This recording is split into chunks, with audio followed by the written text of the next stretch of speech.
Hello ladies and gentlemen, welcome back to class. Today we're doing something a little different. We're going to be going through an iceberg. I found this iceberg online. It's a disturbing paintings iceberg. You remember those iceberg videos from a while back? Well, I'm hopping on the train late and I'm going to do one of my own. Without further ado, let's get into this. This is just part one of probably two. The disturbing paintings iceberg. Alright, enjoy. I'll also be having Helldivers 2 gameplay in the background as we go through over these entries. Alright, let's get started.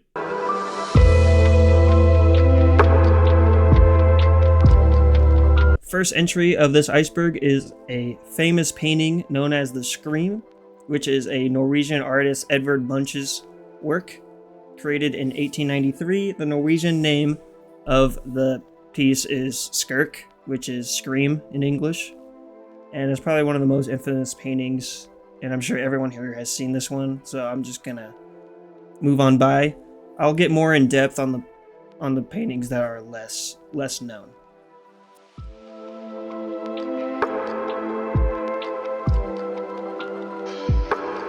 Medusa, created by Michelangelo. This painting depicts the moment in Greek mythology in which Medusa is killed by the demigod Perseus. The Medusa was commissioned by an Italian diplomat, Francesco Maria del Monte, who also had the painting put on his military shields.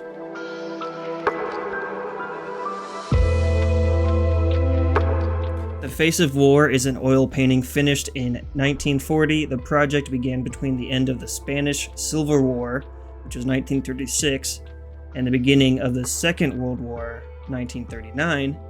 Salvador Dali, who created this painting, believed his artistic vision to be a premonitions of war.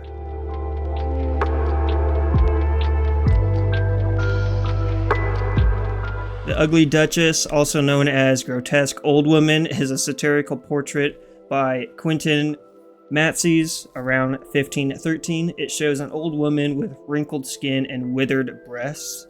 She wears the aristocratic horned headdress of her youth.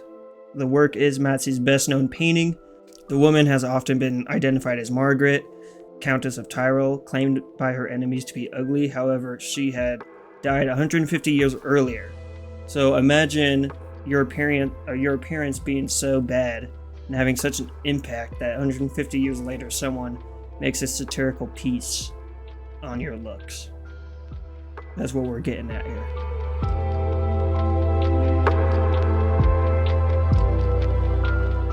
Saturn devouring his sun is a painting by Spanish artist Francisco Goya, and that is not going to be the first time we hear his name.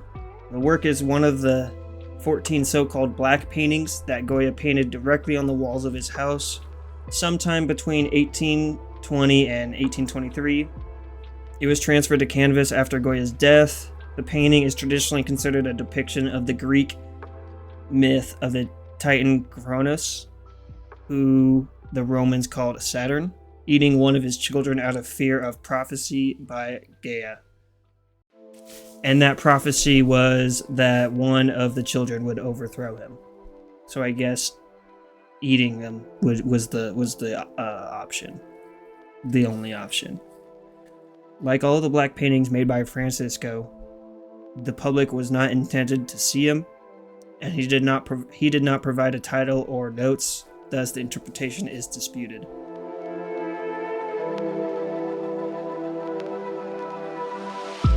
Hell, 1485, is one of 92 illustrations included in the illustrated manuscript of Dante's Divine Comedy, created by Sandro Botticelli in the 1400s. The manuscript eventually disappeared, and most of it was rediscovered in the late 19th century, having been detected in the collection of the Duke of Hamilton, with a few other pages being found in the Vatican Library.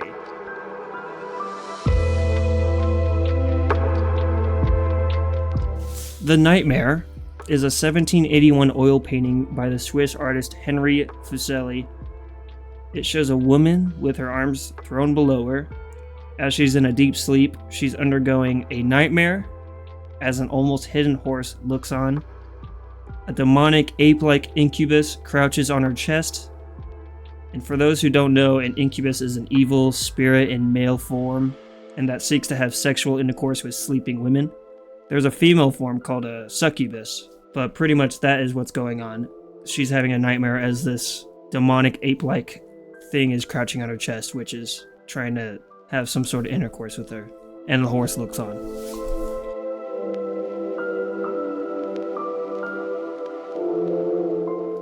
The Anguished Man is a painting created by an unknown artist.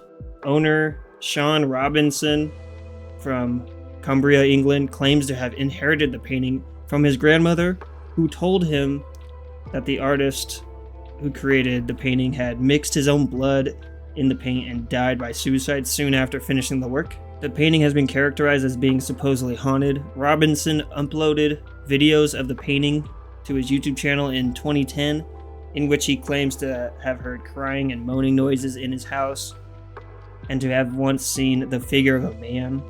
In 2016, rights were acquired to make a film based on the story of the painting, and I'm not sure, I haven't seen that movie or anything about it, if it was ever finished or if it was even good, so look that up on your own. I'm sure it's just called The Anguished Man.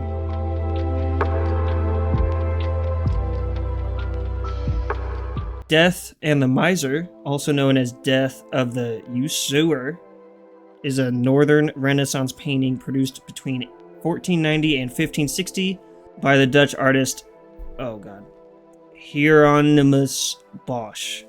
The piece was originally part of a triptych, but the centerpiece is missing. A triptych is a work of art that is divided into 3 sections, either attached by hinge or separate panels. The painting is meant to remind the viewer of inevitable death and the pursuit of material wealth, illustrating the sin of greed. There is still debate about the exact symbolism of the man and the objects in the foreground. Anyway, that is the end of Tier 1. That is the more known stuff, and we're getting down to Tier 2. We're, dipping our toes in the water, our little toesies in the cold water.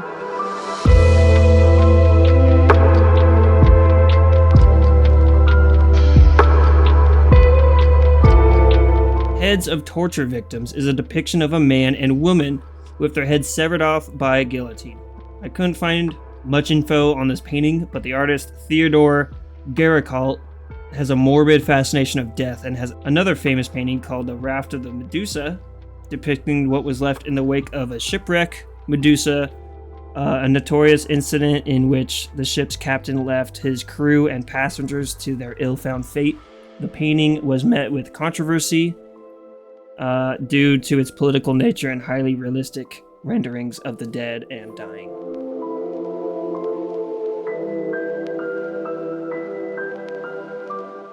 The Death of Marat is a 1793 painting by Jacques Louis David, depicting the artist's friend and murdered French revolutionary leader Jean-Paul Marat.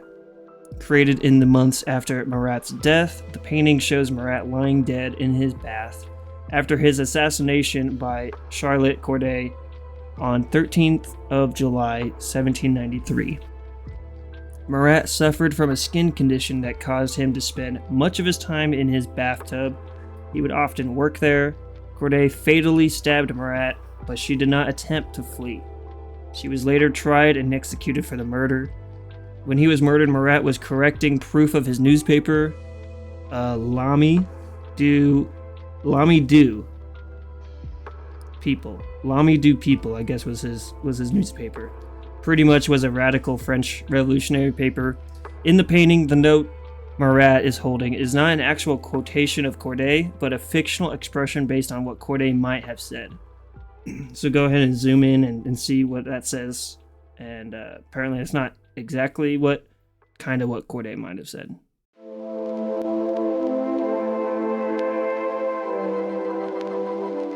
Mask Still Life 3 is an oil on canvas artwork by Emile Nold, created in the year 1911.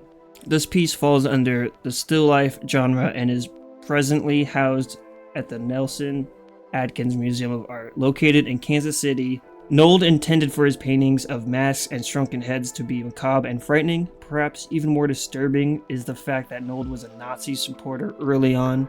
He felt betrayed and disappointed when Hitler condemned all modern art as degenerate art. During World War II, Nold stayed in Germany but was forbidden by the Nazis to create art or teach at universities, but he ended up painting anyways in his own space.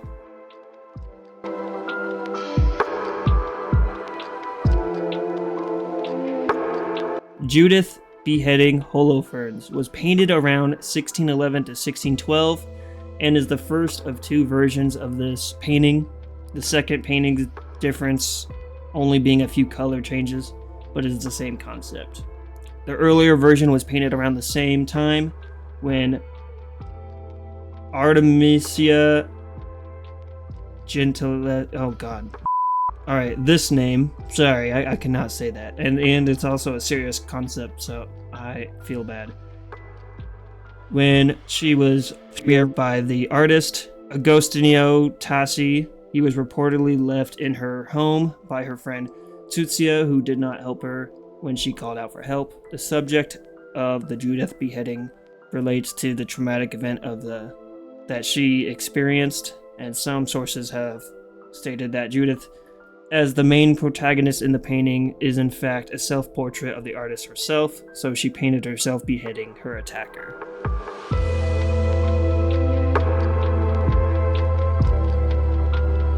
Dante and Virgil in Hell is an 1850 oil-on-canvas painting by French academic painter William Adolphe Bouguereau. The painting depicts a scene from Dante's Divine Comedy, which narrates a journey through hell by Dante and his guide Virgil.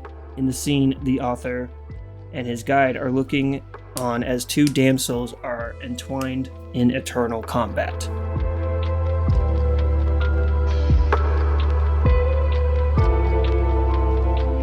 Filleting of Marsyas is a painting by the Italian late Renaissance artist Titian.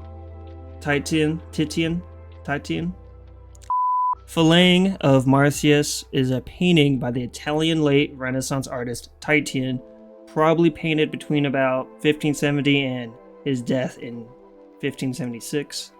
The exact time isn't quite known, as is the case for a lot of these older paintings. It is one of Titian's last works and may be unfinished.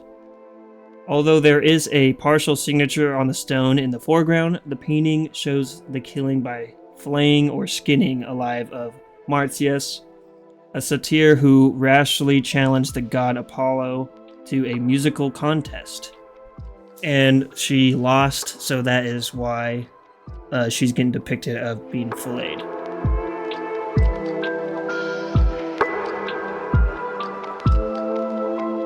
Saint Wolfgang and the Devil is a depiction of the story that Saint Wolfgang was determined to build a church. Somehow the devil got involved and offered to help build the church and even consecrate it, but he would be able to keep the first one to cross its threshold. And after Saint Wolfgang agreed to that, fortunately the first one to cross the threshold was a wolf rather than a human being, so the enemy lost again and he got his church. Alright, that is the end of tier 2. We're moving on to tier 3.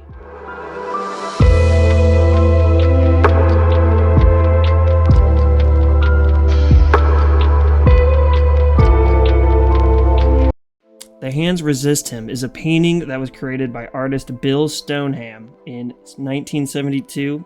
It depicts a young boy and a female doll standing in front of a glass door, where you can see many hands pressed against it. According to Stoneham, the boy is based on a photograph of himself at age 5. The doorway is a representation of the dividing line between waking world and the world of fantasy and impossibilities, which the doll is a guide that will escort the boy through it. The painting became the subject of an urban legend and a viral internet meme in February 2000 when it was posted for sale on eBay, along with a description implying that it was haunted.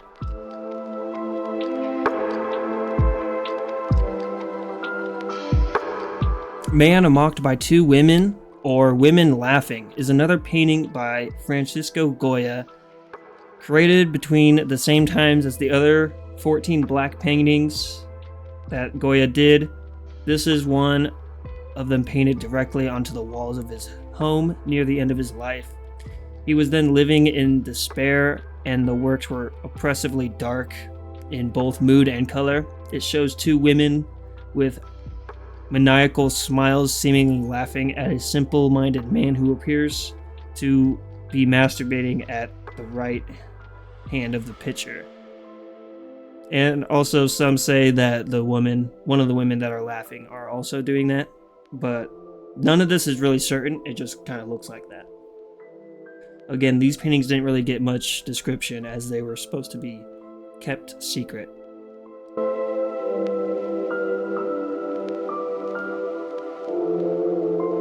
The Ghost of a Flea is a miniature painting by the English poet, painter, and printmaker William Blake.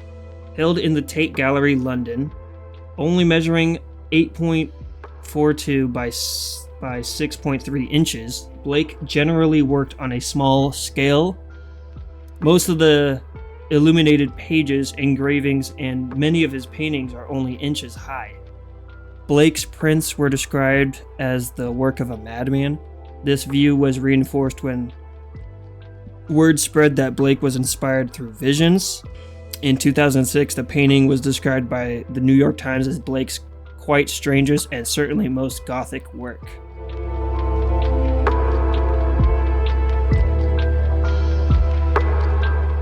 Study after Velázquez's portrait of Pope Innocent X is a 1953 painting by the artist Francis Bacon. The work shows a distorted version of the portrait of Innocent X, painted by Spanish artist Diego Velázquez in 1650. Bacon made 50 variants of the Velázquez painting, and this was executed throughout the 1950s and some of the 1960s. These revisions were considered highly successful interpretations, but despite that, he ended up destroying many of them because he was unhappy with the work later in life.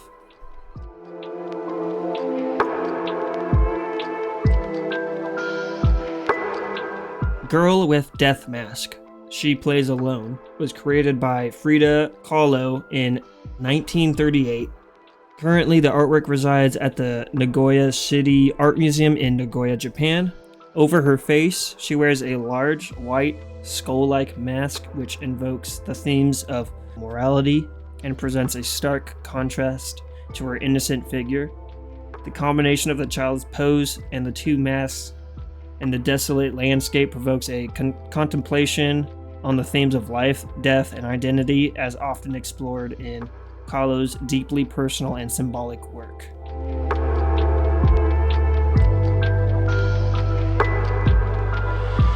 Head of a Guillotined Man by Theodore Géricault painted this macabre image directly from life.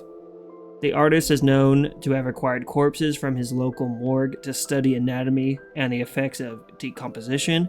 Surrounding himself with the stench of decay, he produced several paintings of decapitated heads and severed limbs. So he kept dead bodies in his home so he can get the most realistic reference out there. And yeah, that's actually insane.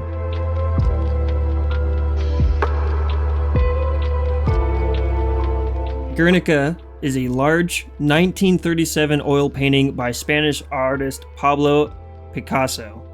It is one of the best-known works, regarded by many art critics as the most moving and powerful anti-war painting in history. Picasso painted Guernica at his home in Paris in response to the 26th of April 1937 bombings of Guernica by Nazi Germany and Fascist Italy. If you've ever seen this image of the painting in a gallery, it's huge and probably is the biggest one on this whole iceberg.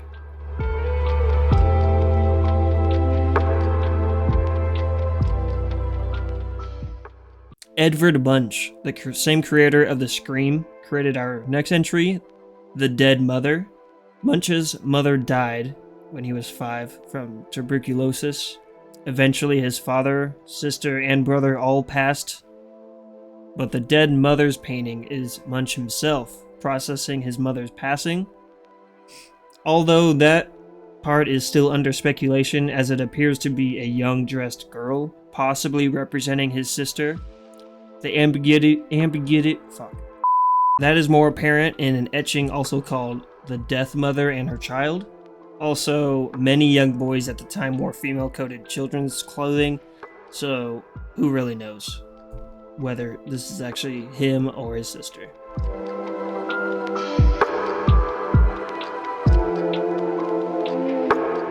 Big Electric Chair, created in 1967, is part of a series of works by Andy Warhol depicting an electric chair. Death by electrocution was a controversial subject in New York City, where the artist lived and worked. The empty chair is believed to be a metaphor for death. Warhol obtained a photograph of the empty execution chamber, which became a basis for this series.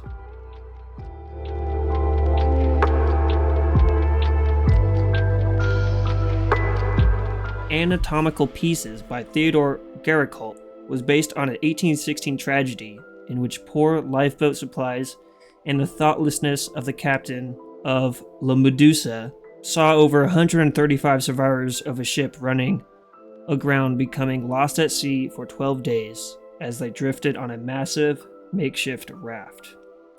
Dying in torments of thirst and starvation and becoming unwilling cannibals, Gericault spent long hours speaking to the survivors who would talk to him and visiting morgues, hospitals, and prisons to gather various body parts from executed criminals, amputees, and deceased persons. He took these grisly prizes to his studios where he allowed them to decompose, watching and sketching the results. So it's another piece by him where he took real life body parts, lived in that kind of smell and decay to create some sort of artwork.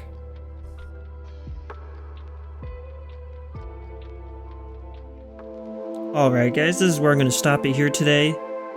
This might be a 2-part or 3-part series, but be sure to stick with the channel, turn on notifications to catch the second part. Try to have that out in a few weeks, and let me know in the comments what you think. I hope you guys have a good rest of your day.